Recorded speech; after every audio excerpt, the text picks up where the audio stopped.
La villa romana no era solo una residencia campestre lujosa, sino una auténtica unidad de producción agroindustrial orientada al mercado.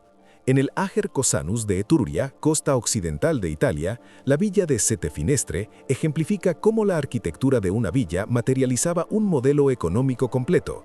Construida a fines del siglo II a.C.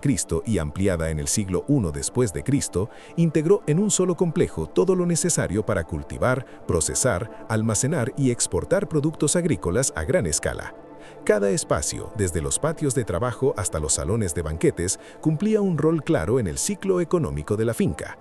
En este recorrido por Setefinestre veremos cómo la economía se entendía a través del espacio: producción, control, almacenamiento, gestión y distribución, todo respaldado por la arquitectura de la villa. Solemos imaginar las villas romanas como retiros de ocio adornados con frescos y jardines, por ejemplo, la famosa Villa de los Misterios en Pompeya, destacada por sus frescos y ambientes de ocio.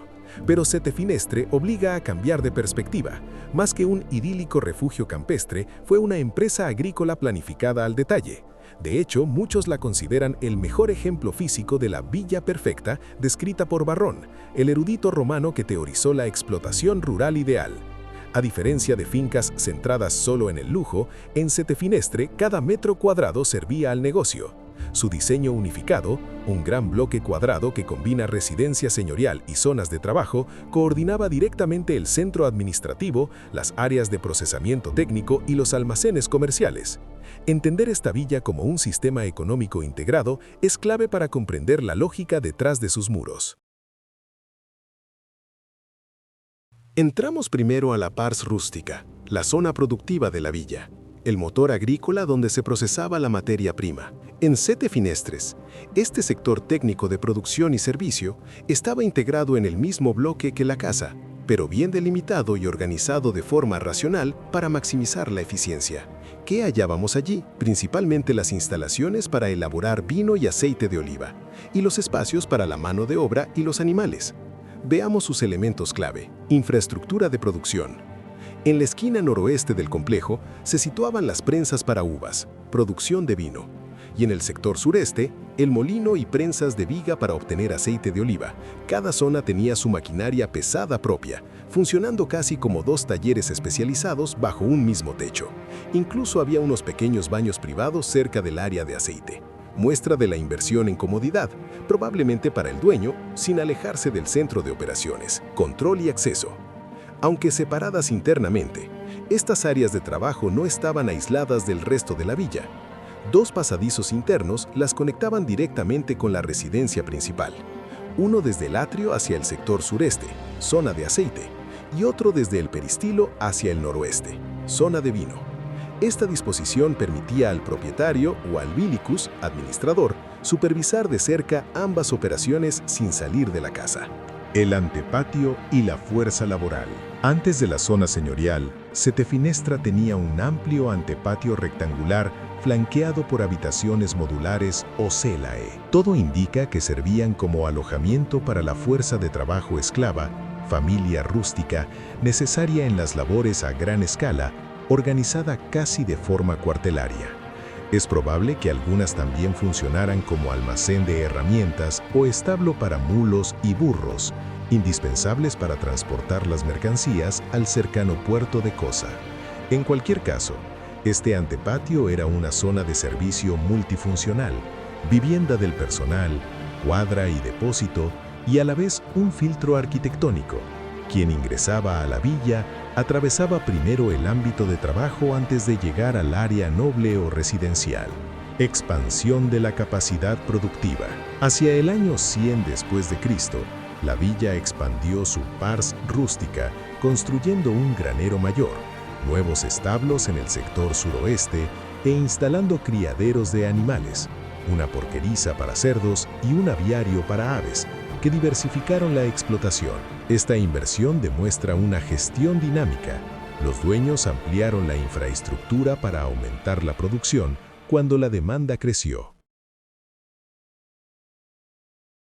Tras la cosecha y la transformación inicial de los productos, llega el momento de almacenarlos y administrarlos. Ahí es donde actúa la pars fructuaria.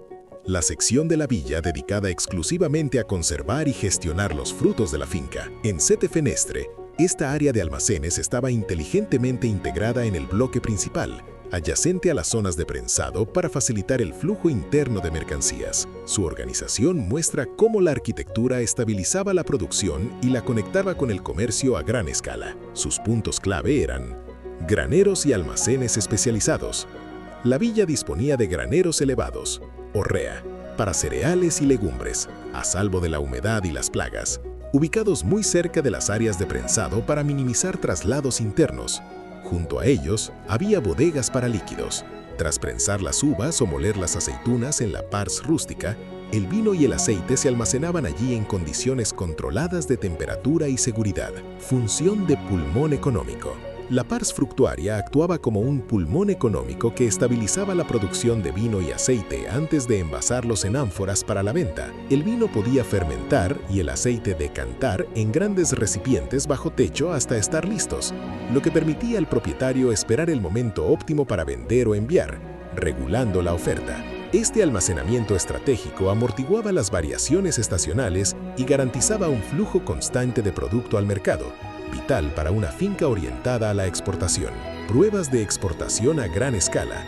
La arqueología lo confirma. Se han hallado ánforas de vino con el sello SES de los Cestis, la familia propietaria, en naufragios del Mediterráneo. Esto demuestra que el vino de Sete Fenestre se exportaba por mar dentro de las redes comerciales del imperio. Que esos contenedores aparezcan marcados tan lejos indica una producción excedentaria deliberadamente orientada a la exportación, más allá del consumo local. En el corazón de la villa se encontraba la pars urbana, la residencia señorial. Allí vivía la familia Cesti, de rango senatorial, y transcurría la vida doméstica y social de la élite. Pero en Sete Finestre, como buena villa perfecta, la zona residencial no estaba desligada de la producción. Funcionaba como centro de administración y representación. Veamos cómo su arquitectura cumplía estos roles. Umbral entre trabajo y vida noble. Para llegar al atrio, patio central de la casa, los visitantes debían cruzar primero el antepatio de servicio, con las celae de la servidumbre. Esta travesía ponía en contraste la zona de trabajo con la opulencia interior. Una vez dentro, el ambiente cambiaba a refinamiento. Alrededor del atrio, Sete Finestre disponía de 4 conjuntos de estancias tipo suite, cada uno con dormitorio, cubículum y comedor triclinium para el dueño y sus invitados. Esto permitía ofrecer hospitalidad y celebrar reuniones en un entorno cómodo, apartado del bullicio laboral. La villa estaba preparada para alojar a visitantes importantes y cultivar relaciones de negocio o política, parte integral del negotium del propietario. Espacios de ostentación y control visual. La joya de la pars urbana era un gran oecus corintio, un salón de banquetes con columnas de estilo corintio que terminaba en una elegante exedra semicircular a modo de mirador interior. Desde allí se alineaban vistas deliberadas hacia el exterior. De un vistazo, el dueño y sus comensales contemplaban los jardines cultivados, los graneros y los campos de la finca. Así, durante los banquetes, se disfrutaban no solo de manjares y vinos finos, sino también del paisaje de viñedos y almacenes que generaban esa riqueza. Esta conexión visual intencional convertía el paisaje productivo en parte de la decoración y en un símbolo de estatus. La exedra, en definitiva, funcionaba como mirador del paisaje productivo, integrando el ciclo económico en la experiencia cotidiana del propietario. Centro de decisión y gestión. Más allá de la apariencia, la pars urbana servía para dirigir la explotación. En Sete Finestre, atrios y salones no eran solo para el ocio. Su diseño permitía recibir a clientes, dependientes o arrendatarios y gestionar desde allí el negotium de la finca. El dueño, casi como un magistrado local, atendía asuntos económicos y administrativos en su villa. Gracias a los pasadizos internos, podía inspeccionar el molino de aceite o el lagar de vino con unos pocos pasos. En la práctica, la casa señorial funcionaba también como oficina central. Desde allí se coordinaba la producción, con informes del Vilicus, se controlaban los inventarios y se cerraban acuerdos comerciales o políticos con los visitantes. Comodidades e inversión en lujo. La prosperidad de Sete Finestre se plasmó también en mayores lujos. Hacia finales del siglo I después de Cristo, se añadieron termas privadas más amplias en el lado occidental de la pars urbana, con salas de agua fría, templada y caliente. un lujo que permitía al dueño gozar de comodidades urbanas en el campo. Los suelos se decoraron con mosaicos y las paredes con frescos. Además, la villa se alzaba sobre un basamento elevado, basis vile, que le daba una posición dominante sobre el entorno. En el centro, el amplio jardín porticado del peristilo, con plantas ornamentales, ofrecía un remanso de calma y belleza. Una naturaleza controlada y embellecida. Todo ello reforzaba el ideal aristocrático romano, vivir rodeado de cultura y confort, pero sin perder de vista la fuente de la riqueza, la tierra y el trabajo.